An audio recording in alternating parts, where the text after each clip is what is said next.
Ya, tamponade jantung. Tamponade jantung merupakan suatu kondisi penumpukan cairan pada rongga perikardium yang mengakibatkan peningkatan tekanan pada rongga perikardium, kemudian menekan rongga jantung. Pengisian ventrikel pada fase diastolik berkurang secara progresif sehingga itu bisa menurunkan stroke volume dan juga cardiac output. Tamponade jantung itu adalah kondisi yang dimana hal itu bisa mengancam jiwa dan juga bisa menyebabkan syok dan kematian, sehingga itu memerlukan atau membutuhkan diagnosis yang cepat dan akurat serta terapi yang efektif. Epidemiologi tamponade secara langsung itu terkait dengan epidemiologi penyebab dan faktor psikopenyakitnya.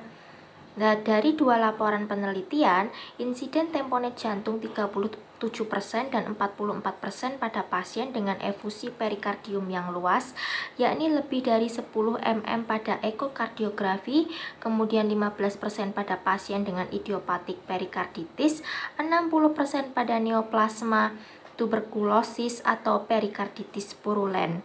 Tamponade itu bisa terjadi pada semua usia. Insiden tertinggi pada usia pertengahan dan usia tua. Nah, pada daerah endemik perikarditis tuberkulosis itu menjadi penyebab utama perikarditis dan tamponade. Pada kondisi emergency, hemoperikardium itu sering terkait dengan diseksi aorta ascending atau ruptur ventricle sebagai komplikasi infak miokard. Nah, penyebab tersering shock itu adalah setelah operasi jantung, itu adalah hematoma perikardium di belakang atrium kanan. Kemudian masuk ke bagian etiologi.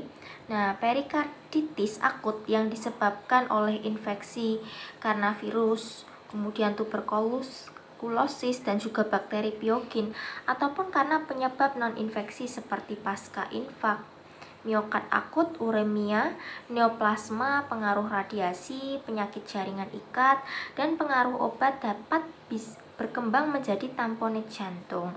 Penyebab tersering adalah neoplasma, pasca infeksi virus, dan perikarditis karena uremia.